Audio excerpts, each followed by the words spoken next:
Panimula taong 2012. Sa bansang Libya, matapos mapatalsik si Muammar Gaddafi, tuluyan nang nagulo ang sitwasyon. Ang lungsod ng Benghazi ay naging pugad ng iba't ibang armadong grupo. Walang matibay na pamahalaan at bawat kanto ay hawak ng iba't ibang milisya. Sa kabila ng panganib, nananatili roon ang ilang Amerikano, mga diplomat, CIA operatives at private security contractors. Hindi sila sundalo ng US Army, kundi dating militar na kinuha upang maging tagapagtanggol ng CIA Annex.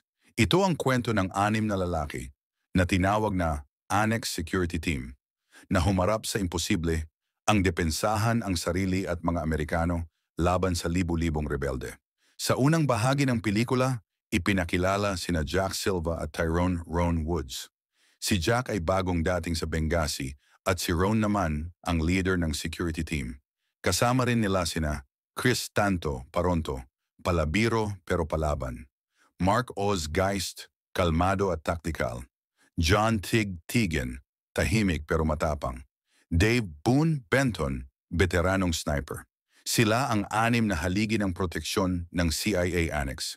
Ngunit sa kabila ng galing nila, madalas ay naiipit sila sa mga desisyon ng kanilang CIA chief, isang leader na laging nag-aatubili, takot na masangkot sa gulo. Habang tumatagal, napapansin nila na mas lumalala ang sitwasyon sa Benghazi. Laganap ang baril, checkpoints at mga armadong grupo na hindi mo alam kung kaibigan o kalaban. Ngunit isang bagay ang malinaw, may US diplomatic compound na ilang kilometro lamang ang layo mula sa kanilang annex at doon naninirahan si Ambassador Chris Stevens.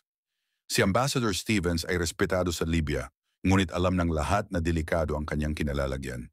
Sa kabila nito, nagpatuloy siya sa kanyang misyon para makipag-ugnayan sa mga lokal na leader. September 11, 2012, eksaktong anibersaryo ng 9/11.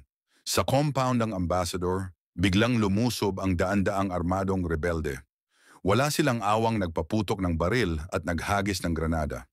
Nasunog ang mga gusali at nagkagulo ang mga staff.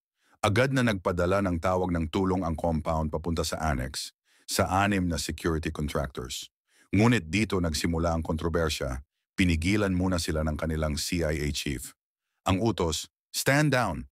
Huwag gagalaw, hintayin ang malinaw na permiso. Ngunit habang tumatagal, mas lalong lumalala ang sitwasyon sa compound. Ang apoy ay sumiklab at sina Ambassador Stevens at Sean Smith ay natrap sa loob ng safe room. Hindi na matiis ng annex team ang paghihintay. Sa kabila ng utos na huwag kumilos, nagdesisyon silang sumugod. Sakay ng kanilang mga sasakyan, mabilis na tumakbo ang team patungo sa compound. Sa kanilang pagdating, sinalubong sila ng putok ng baril mula sa lahat ng direksyon. Matindi ang bakbakan, gumanti sila ng putok, siniguro ang perimeter, at nagawang mailabas ang ilang nakaligtas na staff. Ngunit si Ambassador Stevens at Sean Smith ay nanatiling nawawala sa loob ng nagliliyab na gusali. Pumasok si Ron at ang ilan pang miyembro upang hanapin sila. Natagpuan nila si Smith, ngunit wala ng buhay. Si Stevens naman ay tuluyan ng hindi na isalba dahil sa suffocation mula sa usok. Matapos mailigtas ang ilan, umatras sila pabalik sa annex. Dala ang bigat ng pagkatalo at pangungulila. Akala nila ay tapos na, ngunit doon pa lang nagsisimula ang pinakamahabang gabi ng kanilang buhay. Pagdating nila sa annex, nagtipon ang team, inihanda ang baril at naghanda para sa inaasahang pagsugod ng kalaban. At hindi nga sila nagkamali. Pasado 10:00 ng gabi, dumating ang unang alon ng mga rebelde. Mula sa dilim, may mga truck na may mounted machine guns, RPGs at daan-daang armadong lalaki. Umandar ang mga bala, sumabog ang mga pader at yumanig ang buong annex. Ngunit matatag ang 6 na Amerikano. Sa kabila ng labis na dami ng kalaban, nagawa nilang pigilan ang bawat pagsalakay. Sniper fire, granada, at matinding disiplina ang naging sandata nila laban sa bugso ng mga atake. Ilang ulit silang inatake. Una, pangalawa, pangatlo. Bawat alon ng kalaban ay mas malakas at mas marahas. Ngunit bawat isa sa kanila ay hindi bumitaw. Si Tanto, kahit sugatan, patuloy na lumalaban. Si Oz tinamaan ng shrapnel ngunit tumanggi magpahinga. Si Buon at Tig walang tigil sa pagbabantay sa rooftop. Si Ron bilang leader, paulit-ulit na nagbigay ng tapang at direksyon. Habang tumatagal, humihina sila sa pagod at sugat.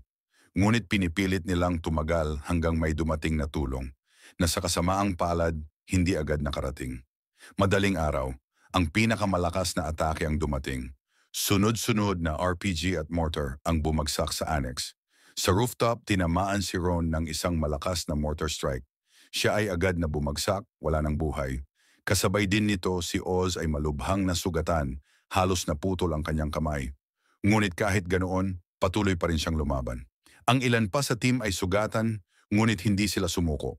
Hanggang sa tuluyan ng umatras ang kalaban, matapos mapagod at masawi ang marami sa kanila. Pagkatapos ng mahabang gabi ng labanan, dumating din sa wakas ang tulong mula sa Tripoli. Ilang sundalong Amerikano at Libyan forces. Agad nilang sinimula ng evacuation. Ang mga natirang buhay kasama ang mga sugatan ay mabilis na dinala sa paliparan. Habang umaalis sila, kitang-kita ang wasak na annex at compound, tanda ng pinakamadilim na gabing pinagdaanan nila. Sa labang tumagal ng mahigit 13 oras, 4 na Amerikano ang nasawi.